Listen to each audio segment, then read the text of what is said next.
On the morning of my son's wedding, I woke up completely bald. For a few seconds, lying there in the soft morning light, I honestly thought I was still dreaming, trapped in some strange, awful nightmare.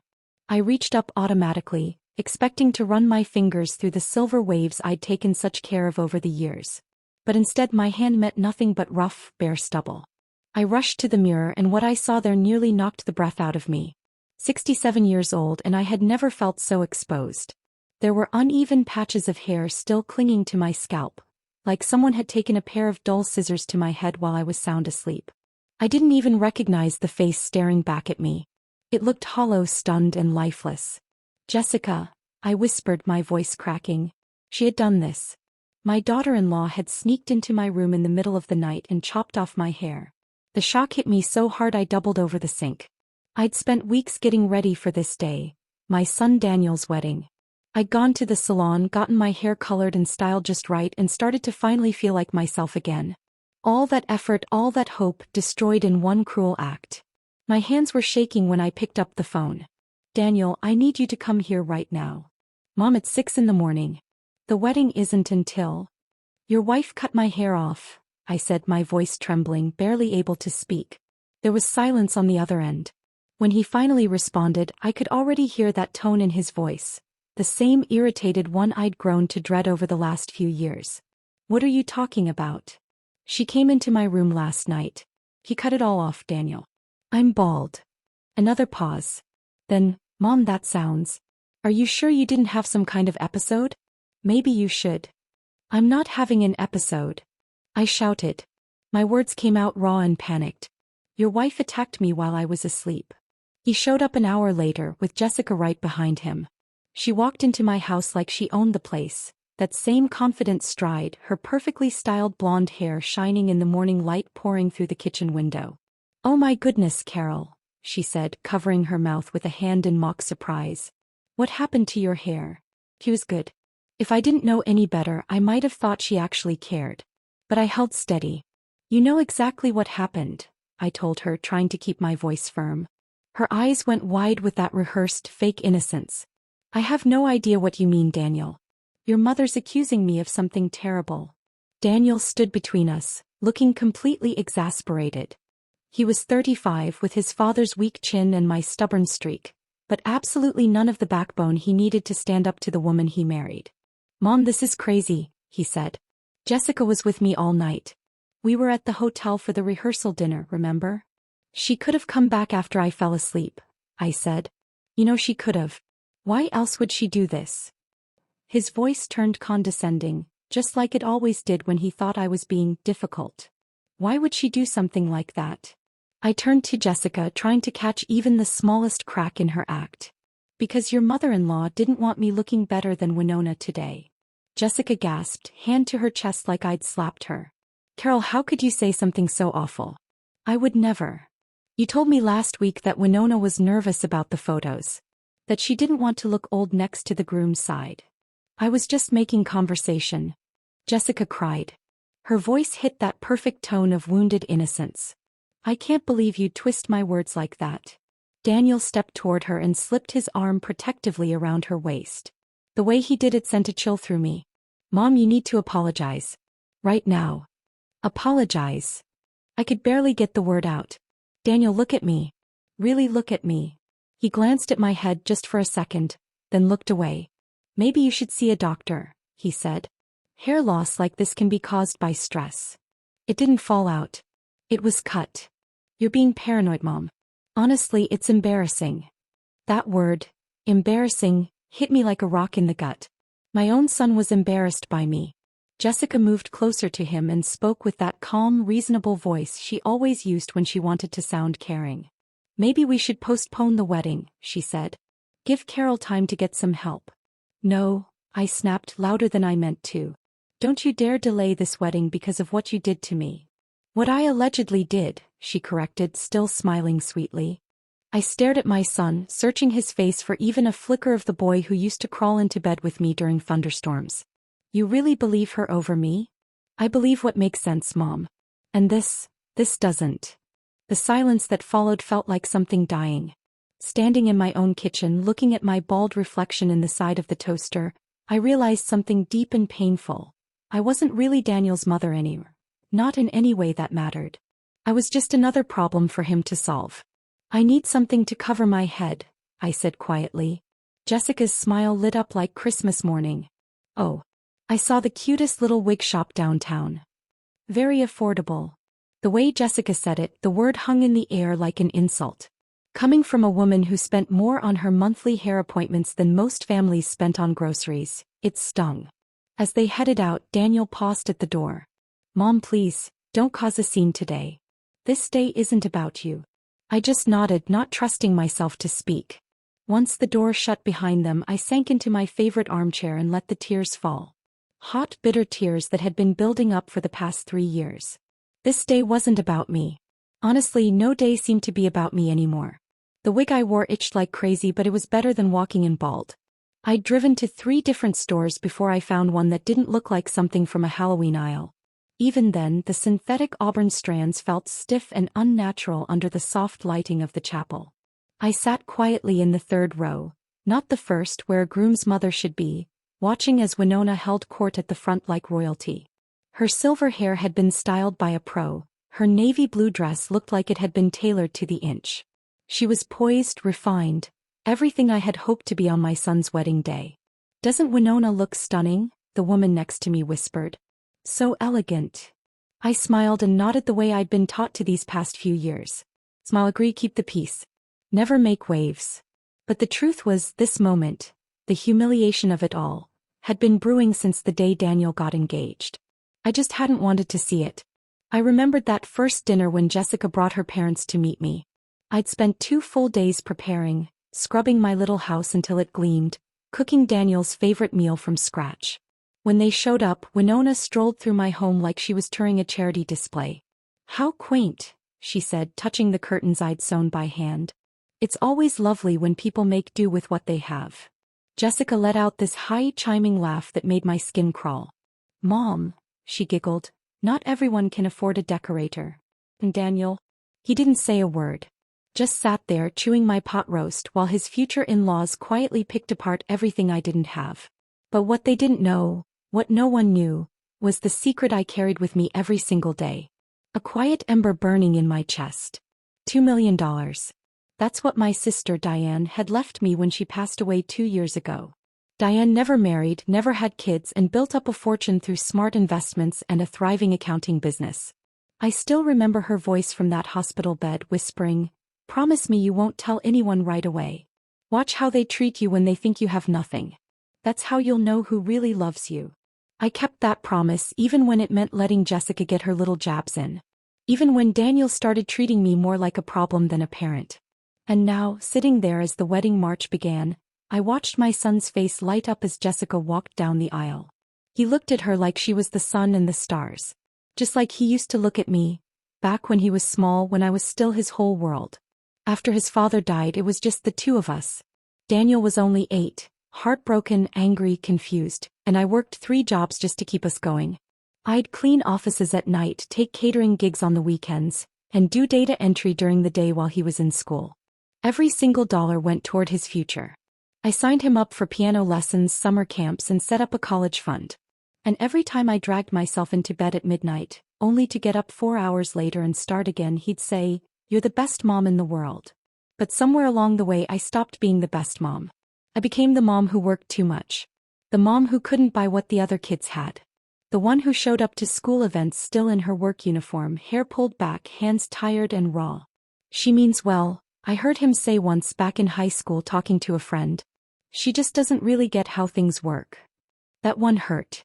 But I told myself it was normal, just teenage stuff. He'd grow out of it. He never did. Now I watched him stand at the altar, making vows to cherish and honor Jessica, and I couldn't help but wonder, when exactly had I lost him? Was it when I said no to the senior class trip to Europe? When I asked him to help cover some of his college costs? When Christmas came and instead of gadgets and games I gave him boots and a winter coat? Or maybe I lost him by loving him too much, by giving him so much of me that I vanished. "The bride looks absolutely radiant," Winona declared loudly, turning heads as she beamed. "We are so blessed to have such a perfect daughter." Her voice dripped with meaning. Perfect daughter. And no one missed the way she said it. At the reception, I found myself tucked away at a table in the back with distant relatives and people I barely knew. Jessica had arranged the seating, saying I'd be more comfortable with folks my own age. Truthfully, the people at the table were kind. Margaret, Daniel's old third-grade teacher, recognized me right away. "I remember how proud you were at every school play and spelling bee," she said with a warm smile. "You never missed a thing. Rain or shine, you were always there, cheering him on." "That was a long time ago," I murmured, watching my son twirl his new bride across the dance floor. "Not that long," she replied gently. "I remember you pulling double shifts and still showing up at the science fair. That's real love." But what I was learning, painfully, was that real love didn't come with guarantees. It didn't always earn you respect. And it sure didn't guarantee gratitude. When the speeches began, Daniel raised his glass and started pouring out his thanks. To Jessica's parents, to their guidance, to their support. Daniel stood there with his glass raised, singing praises about Winona's wisdom and guidance. He talked about how welcomed he felt in their family, about all the helpful business advice his new father-in-law had given him, how generous and kind he'd been. But he never once mentioned me. Not a single word. Not about the woman who raised him by herself. Not about the years I sacrificed everything to give him a future. Not even a thank you to the mother sitting in the third row, hiding under a cheap wig because his wife had stolen the one thing I'd held onto for myself. When the clapping finally faded, I slipped away to the bathroom. Under the harsh, buzzing fluorescent lights, the fake hair looked even worse. Too shiny, too stiff, clearly not mine. The woman looking back at me in the mirror was a stranger. Tired. Defeated. Forgotten. But as I adjusted the wig, something different flickered in her eyes. Something sharp. It was anger. Not the weepy kind I'd swallowed for 3 years. No, this was clean, cold, grounding. I still had $2 million sitting quietly in a bank account that no one knew about. I had options, choices they couldn't even begin to imagine. And for the first time in what felt like forever, I was ready to start using them. The question wasn't whether my family loved me anymore. It was whether I was finally done begging them to. That moment came during the cake cutting. I was standing near the dessert table, keeping to the edges, trying to stay out of the way, when I heard Jessica's laugh cut through the noise. That high tinkling laugh I'd come to dread. She stood near the head table, surrounded by guests, clearly in the middle of telling a story. "Oh, you should have seen her this morning," she said loud enough for half the room to hear. Poor Daniel's mom was convinced I snuck into her house and chopped off all her hair while she slept. Laughter erupted from the group. Someone even gasped. "She really said that?" another woman asked. Jessica placed a hand on her chest like she was heartbroken. "Isn't it just awful? We're really concerned. She's becoming so paranoid, it's honestly a little scary." My skin went cold. She was up there, on my son's wedding day, laughing about me, spinning me into a senile joke right in front of people I'd known for years. People who had watched me raise Daniel on my own. "Age can be so cruel," Winona chimed in, shaking her salon-perfect head. "Some folks just don't know how to age gracefully." "Exactly," Jessica nodded, her voice thick with mock sympathy. "We've tried to be patient, but it's really becoming a burden on Daniel. He's just too sweet to say anything, but I can see how much stress it's causing him." Margaret, standing close beside me, let out a quiet gasp. "That's terrible," she whispered. How could she say that? But I couldn't speak. I couldn't even move.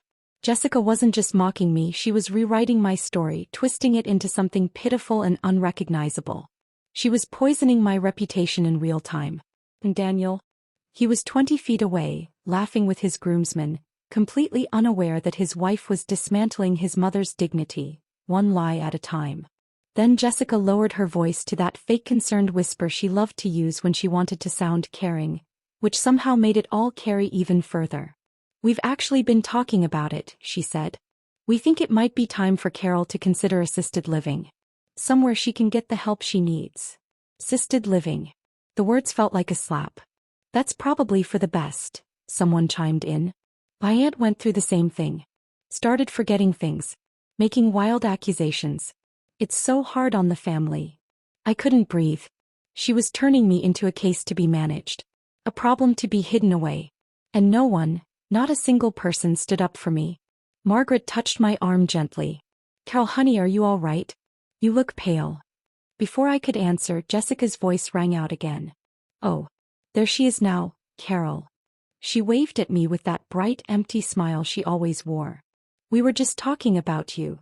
My feet felt like cement, but I walked toward them anyway. The group turned and stared, and I saw it in their faces. Pity, discomfort, unease. They were looking at me like you'd look at someone who wasn't quite all there anymore. Jessica was just telling us about your morning, one of the women said sweetly. How are you feeling, dear? The words were coated in sugar, but they landed like a slap. Like I was a child being humored. I forced a smile. I'm fine, I said. Of course you are, Jessica said, stepping in closer, placing her hand on my arm like we were best friends. But it wasn't a gesture of support. It felt more like control. We're all here for you, Carol, she added. That's what family is for. Family. The word tasted sour in my mouth. Jessica's tone shifted again, now chipper and helpful. Actually, she said, Daniel and I were just talking, and we think maybe it's time for you to step back a little. You know, focus on yourself. Maybe stop trying to manage everyone else's lives. The group nodded along like she was saying something wise. Retire from managing everyone else's lives. That's what she said. Like I was some meddling old bat instead of a woman who gave everything for her son and asked for nothing but basic respect in return. I took a breath, barely steady. And what exactly are you suggesting? Jessica looked around as if to gather her allies before responding. We just think it's time you found your own path. Your own interests. Maybe stop depending on Daniel so much for your emotional needs and social life. Depending on Daniel? I nearly laughed out loud. If anything, Daniel still came to me when things went wrong. When the car broke down, when he and Jessica fought, when he needed advice. You think I depend on my son? I asked, voice steady now. Oh, sweetie, Winona jumped in, syrupy as ever.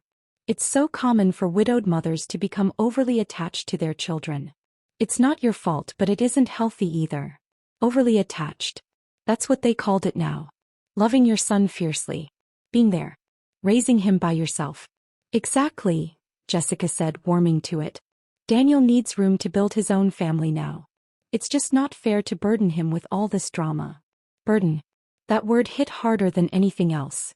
After all the years I spent holding our world together, I was being called a burden by a woman who'd known my son for less than 3 years. I think there's been a misunderstanding, I said, and this time my voice came out steady, stronger. I never accused anyone of anything that wasn't true. Jessica's smile flickered, just for a second. It was so quick I almost missed it. But then it returned, even brighter than before. Of course, Carol, she said sweetly. But you have to understand how it sounded. How it made Daniel feel hearing his new wife accused of something so bizarre. Bizarre. The word shot out of my mouth louder than I meant. A few people nearby turned to look. Carol, Winona said sharply, you're making a scene. Making a scene? At my own son's wedding, for daring to speak up, for defending myself from lies? I looked around at the group, people I'd known for years, and saw nothing but tight smiles, lowered eyes, and pity. They believed her. Every word of Jessica's perfectly rehearsed performance. They believed. You're right, I said finally. I think it is time for me to step back. Jessica's smile turned triumphant. I'm so glad you understand. We all want what's best for everyone. Everyone but me, apparently. I turned and walked out toward the parking lot, the humidity loosening the cheap wig that clung to my scalp. Behind me the party carried on. Music, laughter, the clinking of glasses. As if I had never existed. Sitting in my car, hands resting on the steering wheel, that same itchy wig still on my head, I made a decision. Jessica had been right about one thing. It was time for me to step back. Just not the way she had in mind. The lawyer's office smelled like old leather and expensive polish. Robert Hartwell had been Diane's attorney for over 15 years, and when I called him the Monday after the wedding, he fit me in without hesitation. I need to make changes to my will, I said, sitting upright in my best navy dress. Not the dress I had planned to wear for my son's wedding, but the one that for the first time truly fit who I was. Of course, Mrs. Patterson, Robert said, folding his hands on his desk. What kind of changes are we talking about? I opened the manila folder I'd brought with me. Inside were copies of everything. My original will, which left everything to Daniel, the bank statements showing the $2 million I'd inherited from Diane, and a neatly handwritten plan I'd spent 3 sleepless nights working out. I want to remove my son as my beneficiary, I said clearly, calmly. Robert's brows lifted slightly, but his tone remained professional. That is entirely within your rights. May I ask what's prompted this change? I met his gaze. Let's just say my family made it clear that I'm no longer valued in their lives. He nodded and made a note. And who would you like to designate as your new beneficiary? I had already thought long and hard about it. I want to set up a scholarship fund for single mothers pursuing nursing degrees. It was fitting. I'd worked as a nurse's aide for 12 years, just one of the 3 jobs I juggled while raising Daniel. I never had the time or money to earn my RN license, and I'd always regretted it. Robert smiled gently. That's a beautiful legacy. We can absolutely make that happen. Will there be any provisions for family members? None, I said without hesitation. He paused, pen in hand. Mrs. Patterson, I'm required to ask, are you making this decision under any kind of pressure or influence? I nearly laughed. For the first time in years, I wasn't under pressure at all. No pressure. Just clarity. My next stop was harder. I drove to Fairview Properties, the real estate office where Janet Morrison had worked for over 2 decades. She'd been the one to sell me my home when Daniel was 10. I knew she'd be discreet. Carol. Janet greeted me warmly as I stepped through the door. How was the wedding? I heard it was beautiful. Beautiful, I said. Sure. If you don't count the public humiliation and psychological warfare. She blinked, uncertain. Janet, I said, I'm here because I want to sell my house. Her smile faltered. Sell it? Carol, you love that place. You've poured your heart into it. I had. Every Saturday for 15 years, I'd worked in that little 2-bedroom house, planting flowers, repainting cabinets, renovating the kitchen dollar by dollar. I could still picture Daniel at the table doing his math homework while I caught up on paperwork for my night shift. I'm ready for a change, I said simply. Well, she replied cautiously, the market's good right now. Are you looking to downsize? There are some nice senior living options. I'm thinking of moving out of state, I interrupted. She blinked again. Out of state? Where to? Oregon. My cousin lives in Portland. She's been inviting me for years. It was true. Rebecca, my mom's sister's daughter, had sent cards every Christmas and called every now and then to check in. When I spoke to her yesterday, she'd been overjoyed. You should come for a long visit, she'd said. We have a great community here. Active seniors, book clubs, hiking trails. You'd love it.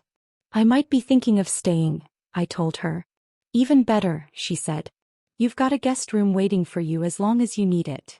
Back in Janet's office, I could see the concern in her eyes. Carol, she said gently. This all feels sudden. Are you sure you're not rushing into this? Maybe talk to Daniel first. I shook my head. Daniel made it very clear at the wedding. He thinks I need to find my own path, stop depending on him. So that's exactly what I'm doing. In the 2 weeks that followed, I moved with the kind of quiet determination only a single mother truly understands. I donated most of my furniture, keeping just the pieces that mattered.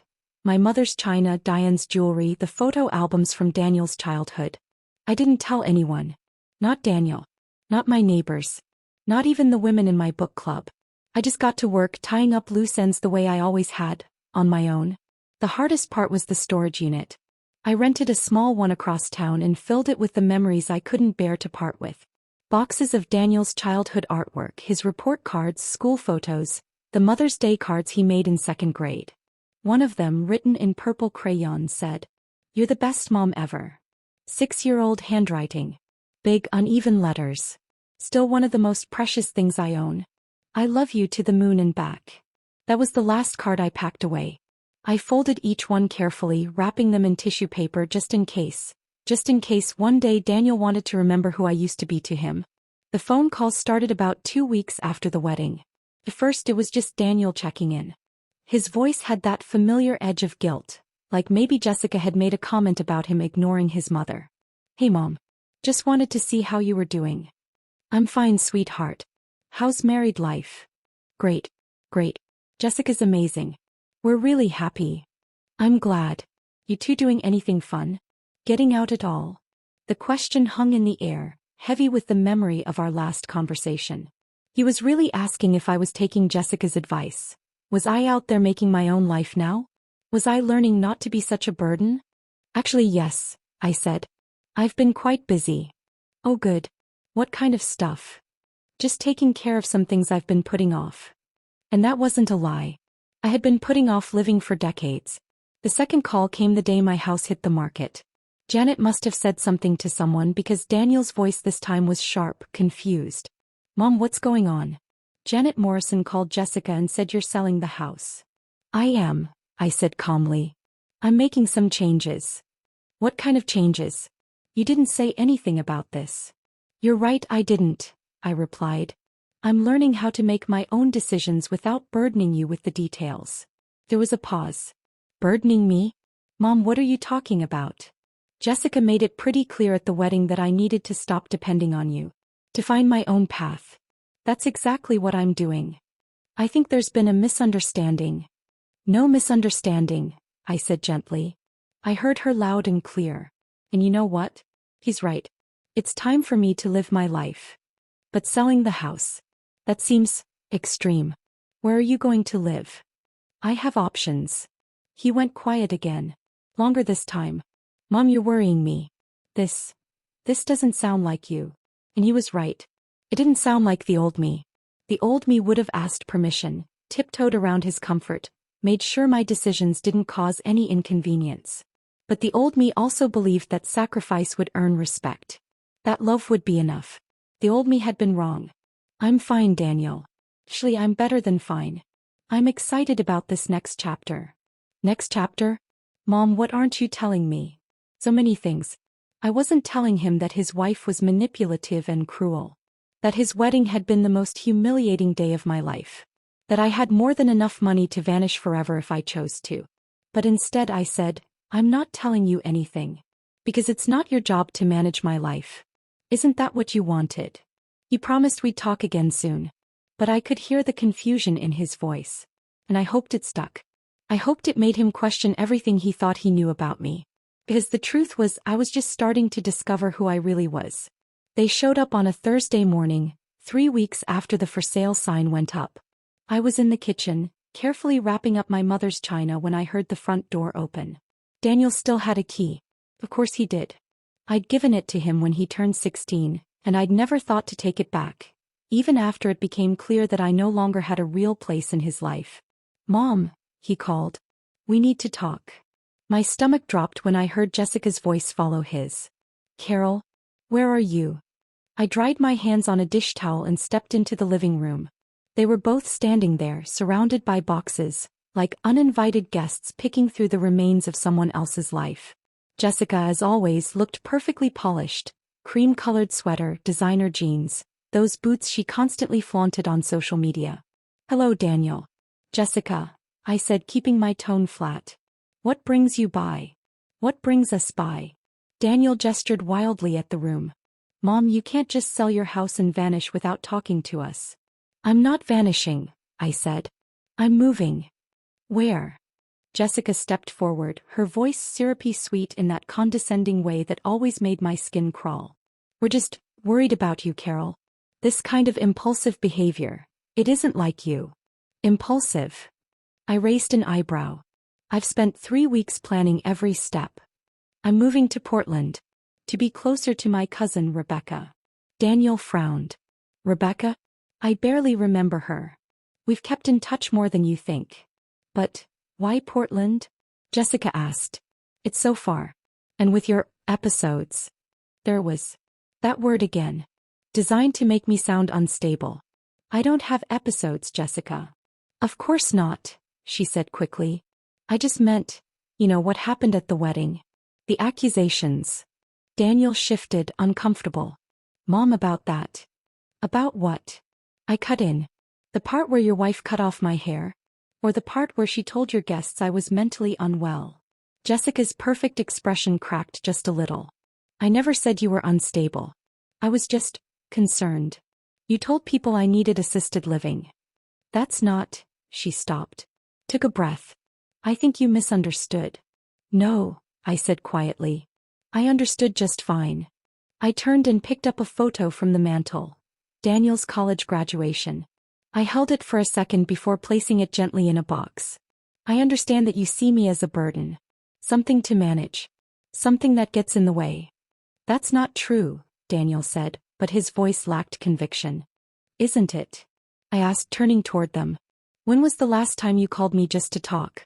Not because you needed something, not because Jessica told you to check in, but because you wanted to. He opened his mouth. Then closed it again. Exactly. I looked down at the photo again. You've made it clear that I'm no longer welcome in your life, at least not as anything more than an obligation. So I'm taking that burden off your shoulders. You're being dramatic, Jessica said, voice sharpening. We never said you weren't welcome. You told me to find my own path. To stop depending on Daniel. That's exactly what I'm doing. I meant hobbies, she snapped. A book club, gardening. Make some friends your age. I didn't mean run away to another state like some rebellious teenager. I'm 67 years old, Jessica, I said calmly. I don't need your permission to live my life. Daniel stepped between us. Okay, let's just calm down, he said. Mom, I think there's been a huge misunderstanding. We don't want you to move away. We want you to be part of our family. What family? I asked, and my voice came out sharper than I meant. The one that sat me in the back row at your wedding? The one that left me out of the groom's speech entirely? The one that thinks I'm so unwell I'd cut my own hair and blame someone else for it? I never said I thought you did that, Daniel replied quietly. You didn't have to, I told him. You believed her story without even thinking that your own mother might be telling the truth. Jessica crossed her arms. Because your story didn't make sense, Carol. Why would I do something so awful? Because you didn't want me looking better than your mother in the wedding photos. That's ridiculous. Is it? I asked. You told me yourself Winona was worried about looking old next to the groom's family. I was just making conversation. No, I said softly. You were gathering intel. Looking for insecurities you could use against me. The room fell silent. Daniel looked back and forth between us like a man stuck in the middle of a match he didn't understand. His face had gone pale. This is exactly what I'm talking about, Jessica said, her voice trembling with performative outrage. These paranoid accusations. It's not healthy, Carol. You know what's not healthy? I said, setting down the box in my hands. 35 years of putting my son's needs above my own, only to be treated like an afterthought at his wedding. 35 years of working nights, weekends, sacrificing everything, just to be told I'm a burden to his new marriage.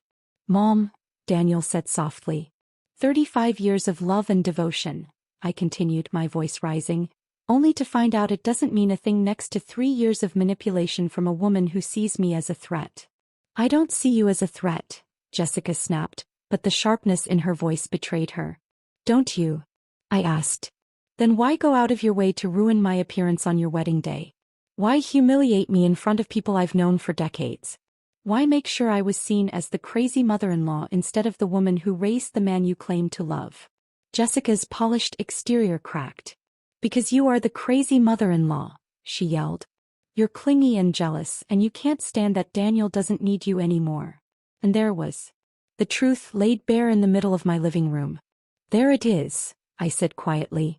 Finally. The real Jessica. Daniel turned to her, stunned. Jessica? What the hell? Oh, don't act surprised, she snapped back. You complain about her all the time, how she calls too much, how she treats you like a little boy, how she always makes everything about her. I never. You never said the words, but I hear it every time you talk about her. Every time she annoys you, you come home and unload it all on me. You're just too cowardly to say any of it to her face. And in that moment I felt something inside me break. Not my heart, that had been breaking quietly for years. No, this was deeper. The final thread that still connected me to the boy I once raised. The one who used to defend me against the world. I see, I said. Daniel's face crumpled. Mom, I didn't mean. Yes, you did. I picked up another box. My hands were steady, surprisingly so. And you know what? You're right. I've been possessive. I've been jealous. Because for 35 years, you were the center of my world. And I couldn't accept that I wasn't the center of yours anymore. I looked at them both, my son who wouldn't meet my eyes and his wife, practically glowing with self-righteous anger. But I accept it now. So here's what's going to happen. I'm moving to Portland next week. I'm starting a new life with people who actually want me around. You too can build your perfect little family without the burden of dealing with me. Mom, please, Daniel said. We can work this out. No, we can't, I said. Because this isn't a misunderstanding. This is who you are now. And I finally understand that no amount of love from me is going to change that. I walked over to the front door and opened it. I think you should leave now. They stood frozen for a long moment. Then Jessica grabbed Daniel's arm and pulled him toward the exit. Fine, she muttered. But don't expect us to come running when you realize you've made a mistake. After the door closed behind them, I stood in my half-packed living room and let myself feel something I hadn't felt in years. Relief. The worst had happened. The pretending was over. And I was still standing. In fact, for the first time in decades, I felt like I could finally breathe. 6 months later, I stood in my new kitchen in Portland, watching the rain trace patterns on the windows while the smell of fresh coffee filled the air. My hair had grown back, silver soft style just the way I liked. No one had touched it but Sarah, my new hairdresser. A kind woman who didn't ask questions about my past. Rebecca had been right. The community here felt like a gift. I joined a hiking group for seniors, a book club that met every Friday at the coffee shop down the block, and a volunteer program at the local children's hospital. For the first time in my adult life, I was living for myself. There was a letter from Daniel sitting on my kitchen counter. It had arrived the day before, forwarded from my old address. His third attempt at reaching me. The first 2 were phone calls I let ring through to voicemail. Messages full of hurt and confusion. I listened once, then deleted them. I hadn't been ready. But today, maybe I was. I opened the envelope slowly. His handwriting was instantly familiar. Dear Mom, I've been trying to reach you for months. I know we hurt you. I know you're angry. I'm writing because I need you to know. Jessica and I are having problems. I set the letter down and poured myself a cup of coffee, adding real cream, the kind I used to consider too expensive when money was tight. Through the window, I could see Mrs. Chin from next door tending her garden. She'd invited me over for dinner tomorrow just because she liked my company. I picked up the letter again. She's been different since you left. Colder. Controlling. Yesterday she told me I had to choose. Either I stay married to her or I have a relationship with you. She said if I contact you again, it means I'm choosing you over her. I almost smiled. Jessica's mask was finally starting to slip. This time for Daniel too. He wrote. I keep thinking about what she said that day at your house. About me complaining about you. The truth is I did say those things. When I was tired or irritated, I vented to her about things that felt annoying in the moment. But I never meant for her to turn those conversations into ammunition against you. Too little too late, I thought. But I kept reading. I've been thinking about when I was a kid, after Dad passed away. Do you remember that night I thought there was a monster under my bed? You didn't just tell me it wasn't real. You grabbed a flashlight and checked every corner of the room with me. Then you mixed water with lavender and made me a monster spray. You told me as long as I had that bottle, no monster could touch me. I remembered it like it was yesterday. He'd been just 8 years old, trying to be brave, but his lower lip had trembled while we searched his room. I realized something, Mom. You were my monster spray. For 18 years, whenever life felt too big or too scary, you made it feel safe again. And instead of being thankful, I grew up resenting you for it. I thought needing your protection made me weak. I didn't understand that it just meant I was loved. My eyes blurred with tears, but I kept reading. Jessica never had that. Her parents were cold, distant. She never understood what we had, so she saw it as unhealthy. And I stupidly believed her. I walked into the living room and sat down in my favorite chair. A soft blue recliner I bought simply because I liked it, not because it matched anything else. Afternoon light streamed in through the window, and I could hear Rebecca outside, humming while she worked in her garden. I miss you, Mom. Not just because things with Jessica are falling apart, but because I finally understand what I lost when I believed her instead of you. I lost the only person who loved me without conditions. The one person who always saw the best in me, even when I didn't deserve it. Just then the phone rang. It was Rebecca. Carol, dear, are you free for dinner tonight instead of tomorrow? She asked. My nephew is in town from Seattle. He's a widower about your age, loves to read. I thought you two might hit it off. I smiled. Rebecca had been gently trying to set me up since I moved here. She thought I needed romance to complete this new chapter. What she didn't understand was that, after decades of living for others, I was finally enjoying the peace of answering only to myself. That sounds lovely, I said, surprising even myself. What time? After we hung up, I returned to Daniel's letter.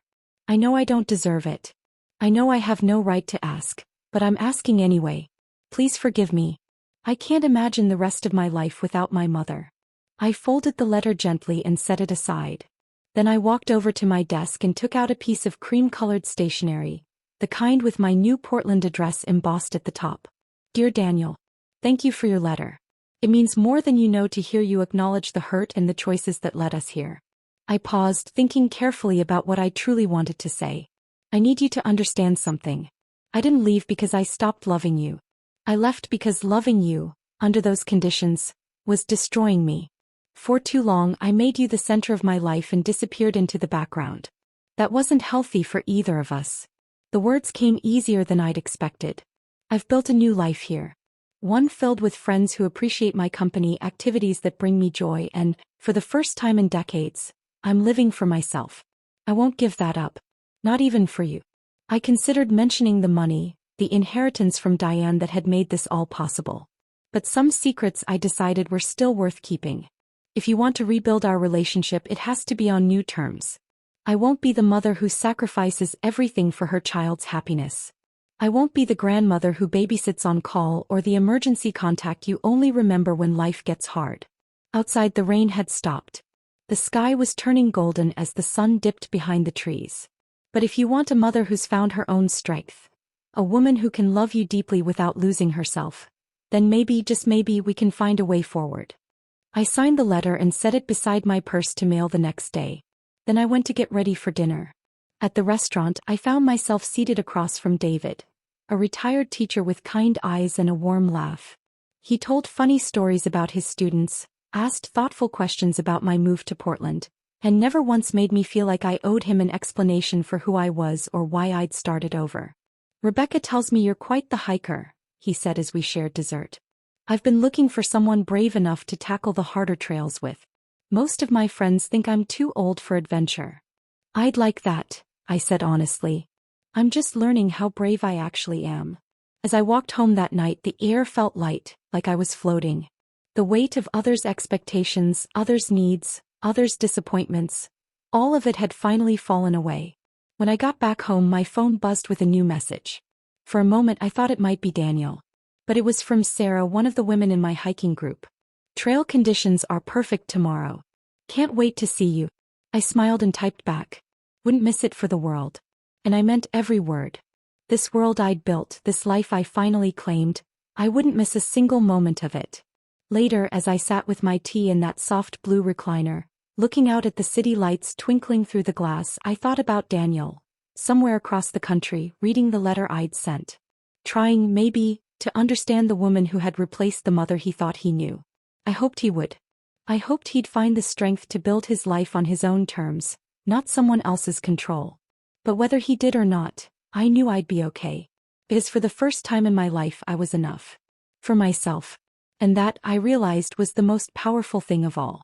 Now I'm curious about you, who just heard my story. What would you do in my place? Have you ever been through something like this? Let me know in the comments. And before you go, I'm leaving 2 of my other stories on the screen. They're some of the most loved on this channel, and I think they just might surprise you. Thanks for watching until the end.